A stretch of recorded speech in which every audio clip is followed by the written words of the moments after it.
जम्मू कश्मीर और हरियाणा चुनाव को लेकर बीजेपी ने कमर कस दी है। दोनों राज्यों को लेकर मंथन भी तेज हो चुका है। इसके साथ ही महाराष्ट्र और झारखंड में भी चुनाव होने हैं।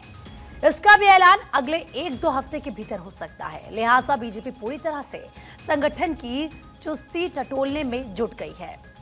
इसी के तहत आज दिल्ली में बीजेपी की एक बड़ी बैठक आयोजित की गई, जिसमें गृह मंत्री अमित शाह और अध्यक्ष जेपी नड्डा मौजूद रहे। बीजेपी हेडक्वार्टर में हुई इस बैठक में पूरे देश से पदाधिकारियों को बुलाया गया। सभी प्रदेशों के अध्यक्ष और संगठन मंत्री भी इस मीटिंग में मौजूद थे। फिलहाल पार्टी का पूरा फोकस जम्मू कश्मीर और हरियाणा पर है। जम्मू कश्मीर में 3 चरणों में मतदान होगा, वोटिंग होगी, जबकि हरियाणा में एक ही चरण में चुनाव कराने का फैसला लिया गया है। दोनों राज्यों के चुनाव परिणाम 4 अक्टूबर को आएंगे। लिहाजा बीजेपी पूरे शिद्दत से चुनाव की तैयारियों में जुट गई है। पार्टी पदाधिकारियों के साथ चर्चा कर ग्राउंड पर उतरने की पूरी तैयारी की जा चुकी है। तो चलिए अब बात करते हैं जम्मू कश्मीर चुनाव के विस्तार से। यहां बीजेपी अकेले अपने दम पर चुनाव मैदान में उतरने जा रही है। आर्टिकल 370 हटने के बाद जम्मू कश्मीर की 2 अहम पार्टियां यानी कि नेशनल कॉन्फ्रेंस और पीडीपी केंद्र सरकार पर हमलावर थी। एलजी मनोज सिन्हा की कार्यशैली पर सवाल उठा रही थी, लेकिन शुक्रवार को शायद उनकी शिकायत दूर हो गई है, जब चुनाव आयोग ने जम्मू कश्मीर में मतदान और परिणामों की तारीख का ऐलान कर दिया। इसके साथ ही सभी पार्टियां चुनाव की तैयारियों को अंतिम रूप देने में जुट गई हैं। सबसे ज्यादा चुनौती बीजेपी के लिए है। अनुच्छेद 370 हटाकर प्रधानमंत्री मोदी और गृह मंत्री अमित शाह ने मास्टर स्ट्रोक चला, तो वहीं 370 जिसकी वजह से जम्मू कश्मीर को हमेशा अलग समझने की भूल की जाती थी, 370 हटा तो बवाल भी मचा। लिहाजा 2019 में होने वाला चुनाव टालना पड़ा और अब 3 चरणों में चुनाव होने हैं। लिहाजा बीजेपी ने एक मास्टर प्लान बनाया है। आपको बीजेपी की इस तैयारी के बारे में बताते हैं। सूत्रों पर यकीन करें तो बीजेपी का क्या दावे जरा आप समझिए। नई योजना के तहत टिकट बंटवारा, गैर सियासी परिवारों को तवज्जो दी जाएगी। 25 से 40 साल के युवाओं को तरजीह दी जाएगी। प्रत्याशियों का चयन करके प्रभारी होगा और हर विधानसभा में होगा एक प्रभारी। किसी बड़े नेता को जिम्मेदारी दी जाएगी, जिम्मा मिलेगा। हर सीट पर युवाओं की लिस्ट बनेगी। 2 से 3 युवाओं में से किसी एक को टिकट होगा। सियासी विरासत ना हो ये जरूरी होगा। खेल, कला, संस्कृति से अगर हो तो फिर ज्यादा ये बेहतर होगा। यानी कि जन्नत की जंग में बीजेपी अलग स्ट्रैटेजी के साथ मैदान में उतर रही है। पूरे जम्मू कश्मीर में अलग रणनीति देखने को मिलेगी। बीजेपी नेताओं की बातों से ऐसा लगता भी है, प्रतीत भी होता है। ये तो साफ है कि युवाओं को तरजीह दी जाएगी। वो युवा जो कभी भटक गए थे, लेकिन आज उनका लोकतंत्र पर इकबाल कायम हुआ है।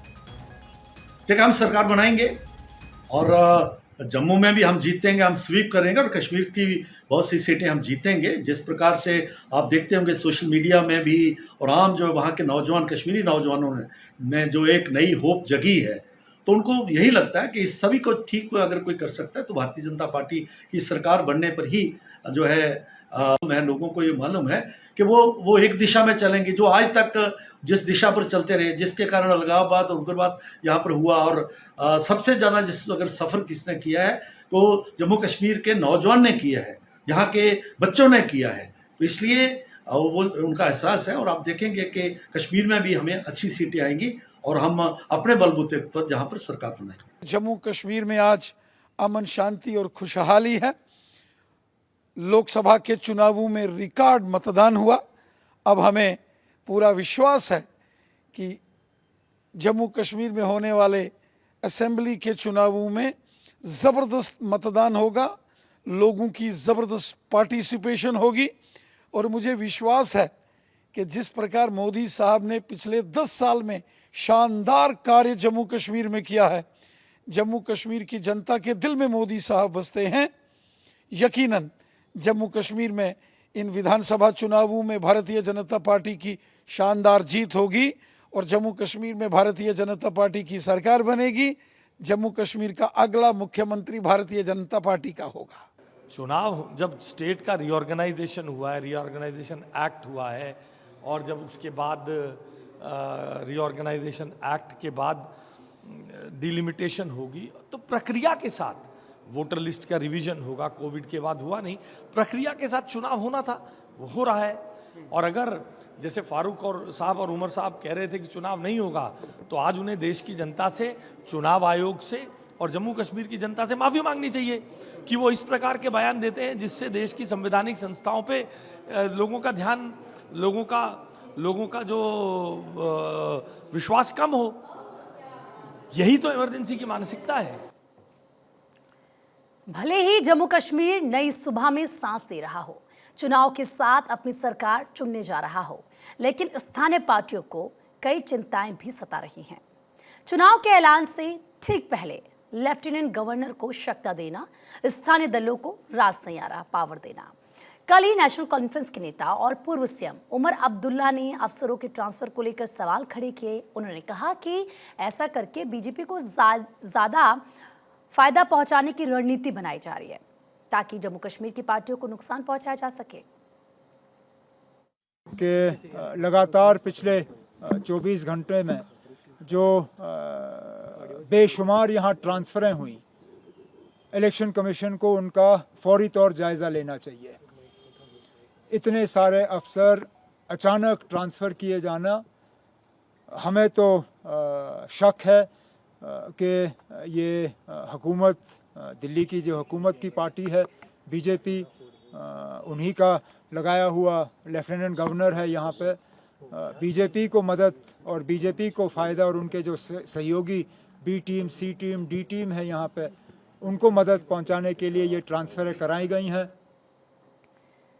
तो विपक्षी पार्टियों के अपने तर्क हैं, वो सिस्टम पर सवाल उठा रहे हैं, एलजी पर भी आरोप लगा रहे हैं, लेकिन इन सब के बीच जम्मू कश्मीर चुनाव के लिए भी तैयार है। तो देखिए किस तरीके से सोल्जर से लेकर वोटर तक सब तैयार हैं। जम्मू कश्मीर में सुरक्षा एक अहम और बेहद जरूरी मुद्दा रहा है। आतंकवाद यहाँ की सबसे बड़ी चुनौती है, लिहाजा चुनाव आयोग और केंद्र सरकार के लिए चुनौतियां काफी ज्यादा होंगी, इसमें कोई शक भी नहीं है। तो चलिए नजर डालते हैं जन्नत में चुनाव की तैयारियों पर कि कैसी हैं चुनाव की तैयारियां। आतंकियों से सुरक्षा एक सबसे बड़ा चैलेंज होगा। आतंकियों के मददगारों पर नजर रखना भी एक चैलेंज होगा। जम्मू कश्मीर में बढ़ते आतंकी हमले, जाहिर सी बात है, हर कोई जानता है, एक बड़ी चुनौती है। 370 हटने के बाद हालात बदले हैं। उकसावे की सियासत भी एक सबसे बड़ा चैलेंज इस वक्त यहां पर है। जम्मू कश्मीर में 3 चरणों में मतदान होने जा रहे हैं, 18 सितंबर, 25 सितंबर और 1 अक्टूबर। नतीजों का ऐलान 4 अक्टूबर को होगा। 10 साल बाद चुनाव होना जम्मू कश्मीर के लिए खुशी की बात तो है ही, साथ ही स्टेटहुड रिस्टोर करने की दिशा में भी ये एक अच्छा और बड़ा कदम है। 370 हटने के बाद इस बार का चुनाव सरकार, सोल्जर और वोटर सबके लिए किसी परीक्षा से कम नहीं है। पूरा देश जानने को बेकरार है कि 90 सीटों का बॉस आखिर कौन होगा।